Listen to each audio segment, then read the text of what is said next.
Pessoal, vou fazer aqui um vídeo bem rapidinho, porque é o seguinte, deu saudade um pouquinho das minhas aulas de química analítica.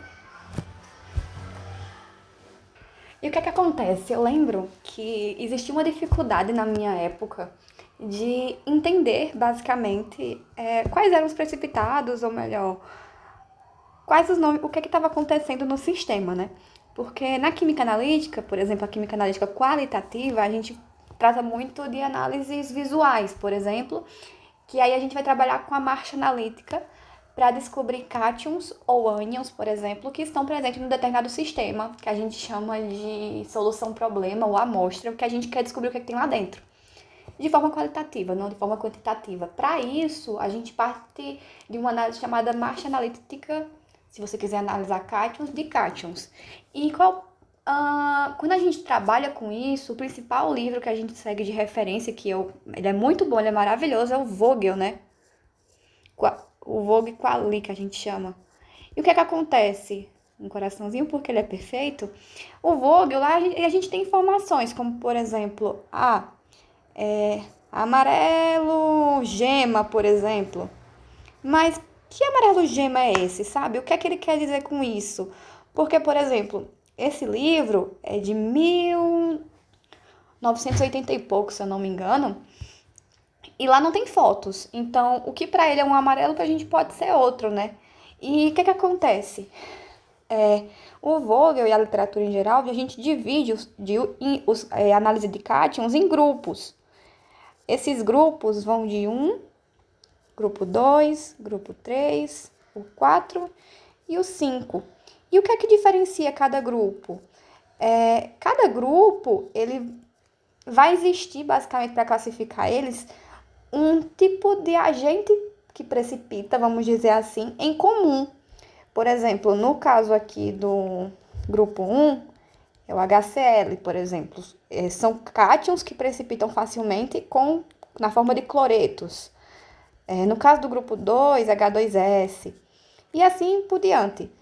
Exceto o grupo 5, que é um grupo onde a gente vai analisar Na+, K+, por exemplo, e não NH4+, também, e não existe um agente precipitante, vamos dizer assim, como o dos outros grupos. Aí esse grupo aqui eu não vou colocar aqui no trabalho, porque a ideia que eu tenho para trazer aqui o Vogel, por exemplo, diz um amarelo tal, mas como é esse amarelo?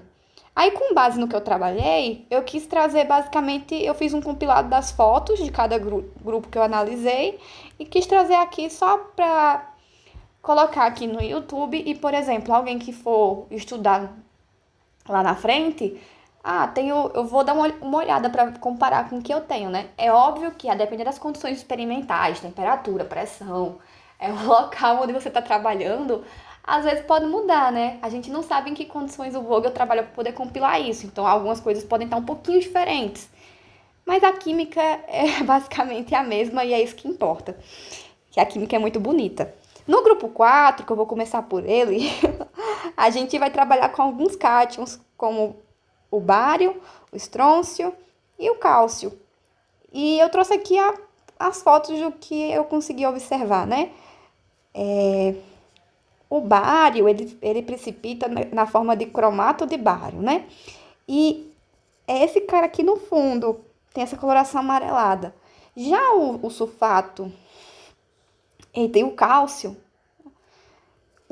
o estrôncio e o cálcio, eles, no caso aqui, coisas que tem sulfato, geralmente, eles vão ter essa coloração aqui meio esbranquiçada. Esse aqui é o do estrôncio. Estrôncio? Enfim. E aqui do cálcio, por exemplo. No caso do cálcio, ele vai precipitar na forma de oxalato, né? Oxalato de cálcio. Tudo bem.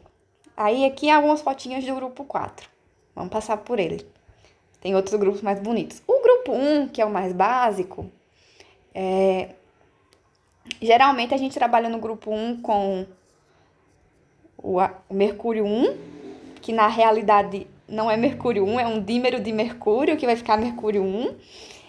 Eu não coloquei aqui a foto, mas no grupo 1 a gente vai analisar o mercúrio como HGS e ele vai estar na coloração um pouco cinza, porque ele vai precipitar na forma de mercúrio. Ele vai precipitar dessa forma e às vezes também na forma de mercúrio metálico. Tudo bem. No caso do cloreto de prata, ele tem essa coloração branca. E no caso do chumbo, o chumbo vai precipitar da forma de ou PBI, que a gente vai analisar aqui, né? Ou também na forma de PbCrO4, se eu não me engano, essa forma aqui, pelo que eu lembro. Ou aqui, não lembro, enfim. Mas, tudo isso depende da marcha analítica, né? Então, vamos passar. No grupo 2, eu coloquei aqui grupo 2A porque existe o grupo 2A e existe o grupo 2B. O grupo 2B, ele não foi analisado, salvo me engano. Eu não trouxe imagens porque na época a gente não analisou o grupo 2B por conta que é para analisar arsênio, por exemplo, e é muito perigoso trabalhar com isso. Aí na época a sala era muito grande e a gente não pôde trabalhar. Então vamos lá. O cádmio, ele tá aqui no grupo 2A e ele pode reagir com o hidróxido de amônio, formando hidróxido de cádmio e um complexo que vai estar no sobrenadante, que tá aqui, ó. E um tetramin de cadmiato, né?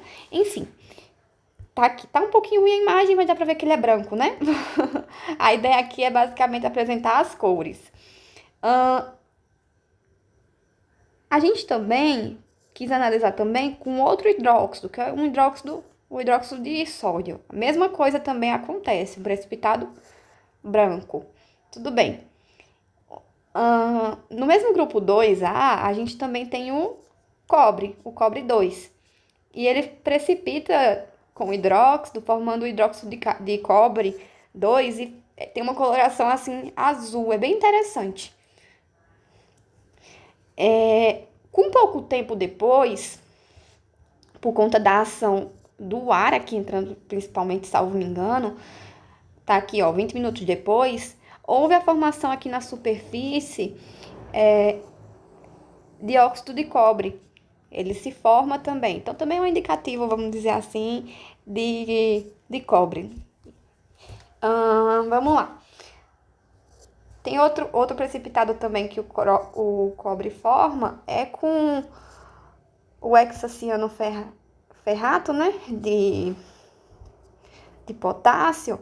Ele forma esse precipitado aqui, que é o ferrocianeto de cobre 2, que é um precipitado marrom, bem bonito, por sinal, bem diferente. Aqui tá a reação, né? Essa aqui é a reação desse outro aqui.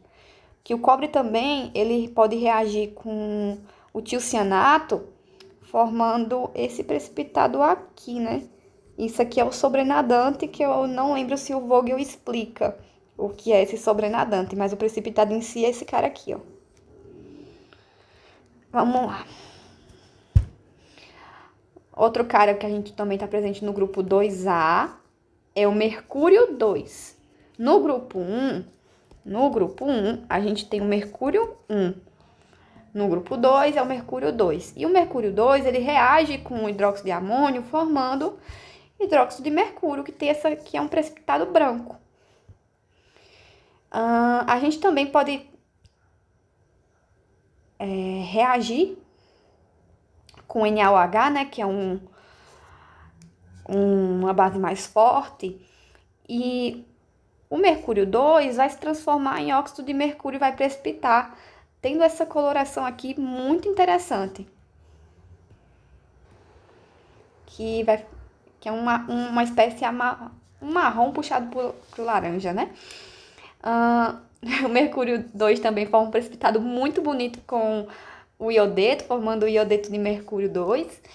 E tem que em excesso, né, de íons iodeto, ele vai se dissolver, vamos dizer assim, formando um complexo que, em tese, estaria aqui no sobrenadante, né?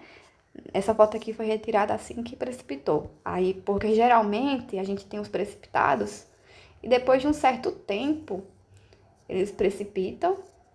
Aí, se, por exemplo, eu tiver um complexo, geralmente os complexos eles ficam acima, no que a gente chama de sobrenadante. Vão estar por aqui. Daqui a pouco eu mostro uma parte bem interessante. Saindo do grupo 2A, né? E chegando no grupo 3A, a gente pode... Tem aqui, o grupo 2A também é chamado de grupo do ferro. Porque quando tem assim 2A, é porque também tem o 3B, né? E o 3B é o grupo do zinco, eu vou mostrar adiante. O ferro, ele pode reagir com hidróxido de amônio, formando o hidróxido de ferro, nesse caso aqui, ferro 3, porque eu estou pegando cloreto de ferro 3 e reagindo com hidróxido. Se fosse Fe mais 2, poderia formar um hidróxido também, só que possivelmente ia ser... Quer dizer, a cor aqui não ia ser essa aqui. O hidróxido de ferro 2, ele tem uma coloração, vamos dizer assim... Isso aqui é mais azulado, daqui a pouco eu mostro. Eu acho que eu tenho uma foto aqui. Vamos ver. Adiante. O ferro 3 também, ele, como eu falei, a gente também testou ele com um hidróxido mais forte, que também formou o mesmo precipitado, né? É interessante porque geralmente, quando a gente usa hidróxidos diferentes, as colorações elas mudam um pouquinho de nada. Acho que, na minha opinião, dos precipitados mais bonitos da química analítica, o azul da Prússia é, sem dúvida, o mais especial e o mais bonito.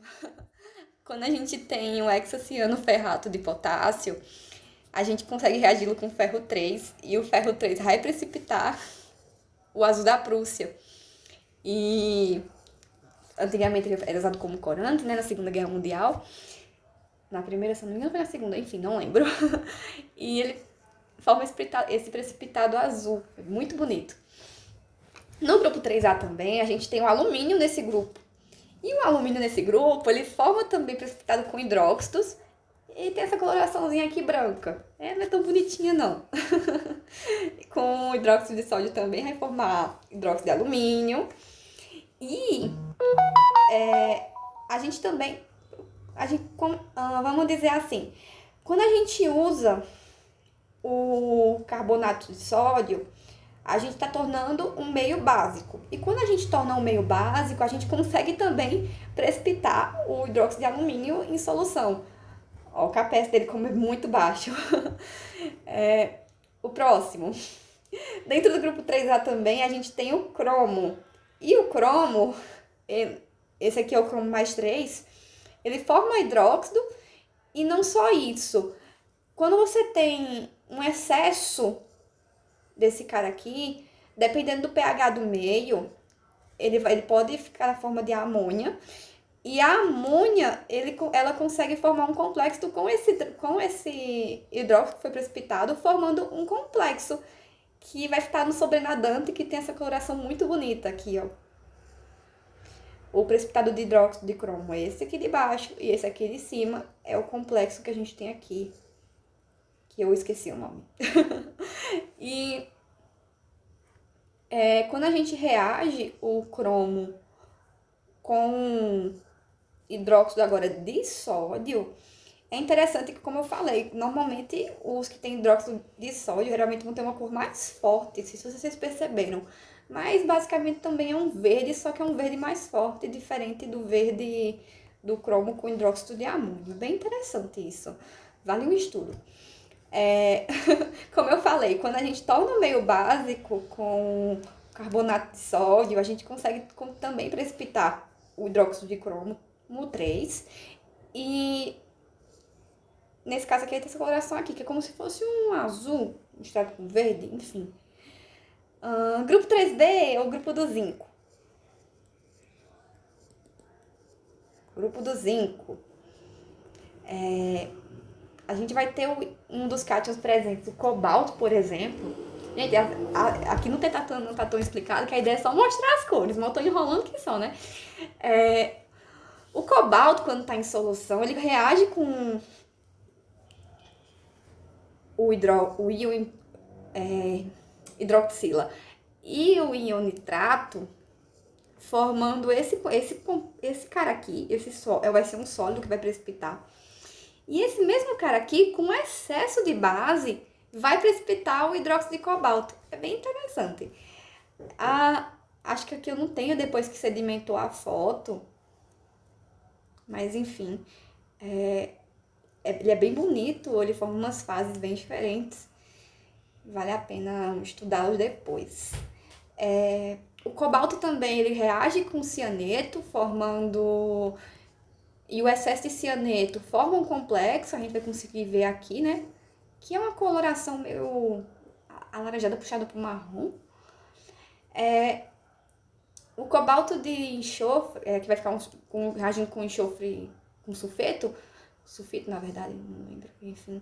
Ele vai formar o sulfeto de cobalto, que basicamente aqui, ó, aqui vai ter duas colorações, mas em tese o sulfeto de cobalto é esse cara aqui que é mais escuro.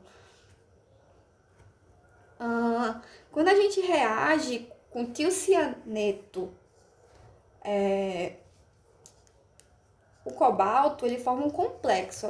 Nesse caso aqui, esse cianeto, quando a gente colocar no meio, a gente vai colocar ele sólido. Aí no final a gente vai ter esse complexo formado aqui no fundo. É bem interessante. Fica tipo um azul dessa cor aqui, ó. Deixa eu ver. E bem brilhoso. Manganês também ele está presente nesse grupo. Vai formar complexo com cianeto de sódio, que vai estar aqui em cima, tá vendo? Que os complexos geralmente ficam no sobrenadante, ficam na parte superior, porque são menos densos, né, que o meio. Manganês e todo...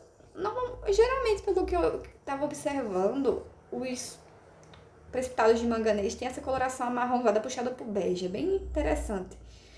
Exceto aqui o sulfeto de manganês, que na verdade é que ele forma duas fases, né? Então aqui pode ter também um sobrenadante, um complexo que o Vogel não falou, porque nem tudo o Vogel diz, né? A gente vai ver a abordagem experimental. Níquel. O níquel, quando você pega uma solução de níquel e reage com hidróxido, ele vai formar um precipitado aqui embaixo, que vai ter uma coloração verde e uns pozinhos, basicamente, que geralmente uma solução de nitrato de níquel, ela é verde, então o que você vai ver aqui embaixo é um sólido verde, esverdeado. O níquel também ele reage com cianeto, formando o precipitado com cianeto, e o excesso de cianeto faz com que esse precipitado aqui ele vá se dissolvendo para formar um complexo. Então aqui você consegue ver, ó, precipitado, complexo.